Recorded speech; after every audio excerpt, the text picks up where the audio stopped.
Non, c'est très grave, hein, parce que là, on arrive à un niveau, si vous voulez. Moi, je vais être enfermé, je vais aller en prison pour un sketch qui est donné dans une salle de spectacle fermée où les gens ont payé, ont pris un ticket, ils vont aller en prison pour ça. Je vais aller en prison. Il est hors de question que je paye cette amende. Donc je vais aller en tôle. Ils m'ont dit, vous allez en tôle. À partir du 10-10. Et lui, vous l'entendez? Vous entendez ce qu'il raconte? Moi, en plus, je pensais dans une dynamique de paix, si vous voulez, quoi. Bon, j'allais faire mes jours de prison, ça allait calmer les choses.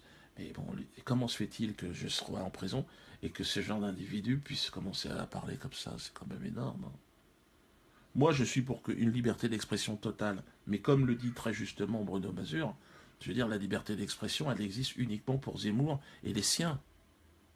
Et quand je dis les siens, c'est ceux qui peuvent parler comme lui. Parce que, alors évidemment, pas d'amalgame. Il ne s'agit pas des juifs. Hein, toujours parler, non. Éric Zemmour fait partie d'un petit groupe d'individus, hein, donc composé, et effectivement il y a énormément de juifs dans ce groupe, hein, c'est un groupe qui sert les intérêts d'Israël. Et en France, aujourd'hui, il dirige ce pays. C'est ce que je dis depuis des années. Bon, ben, aujourd'hui, c'est clair. Et donc, ils essayent, si vous voulez, d'importer la politique en tant qu'Israéliens, si vous voulez, de leur politique intérieure en France. C'est-à-dire que maintenant, il faut enlever les musulmans de tout. Il faut chasser les musulmans. En fait, il suffit de regarder ce qui se passe en Israël pour comprendre comment en France on va vivre dans quelques années. Quand vous avez un Premier ministre qui vous dit « je suis lié de manière éternelle à l'État d'Israël », bon, il n'y a pas tellement de surprise. Ce qu'il faut, c'est continuer, et puis il faut continuer. Je pense que par le rire, on a la possibilité déjà de retrouver une verticalité, quelque chose, vous voyez, une sorte d'inspiration. Là, on est dans la merde, hein, quand même. On a, depuis l'histoire de lui, on n'a jamais été, effectivement, il a pas tort, il fait un transfert en psychologie. Mais la France est aujourd'hui entièrement colonisée par le sionisme. Et Éric Zemmour devient le porte-parole maintenant officiel, il se cache plus. Lui ses histoires de religion, il les gère chez lui. Ses enfants sont dans des écoles religieuses et tout, de juifs.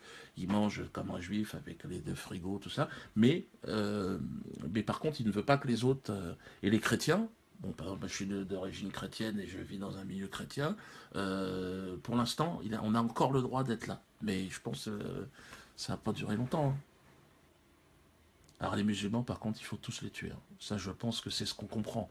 Il dit que, de toute façon, un musulman, c'est par essence un soldat du diable. C'est ce qu'il dit, hein. Moi, je ne trahis pas sa parole, sa pensée, hein.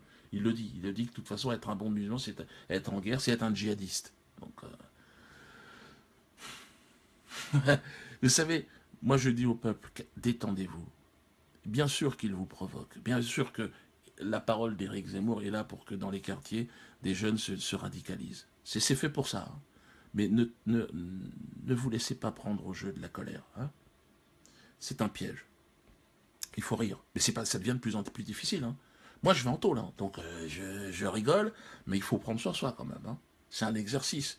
Mais par rapport, vous savez, à tous ceux qui, avant nous, ont patiemment porté cette croix du Christ pour les chrétiens, mais pour un homme noir, c'était l'esclavage, pour un Indien d'Amérique, ça a été l'extermination, la vraie, la seule, hein, l'extermination radicale des Indiens. Le peuple a entièrement disparu. Et puis, bah, on doit être patient parce que l'humanité, c'est nous aussi, ben, malgré ce que les autres en disent, hein, on en fait partie, hein. Donc, bon, on va se revoir, les amis, hein. On va se revoir. Je suis avant que je parte en tôle, hein. Et puis, finalement, comme dirait mon directeur de la publication, vous savez. Ah, allez.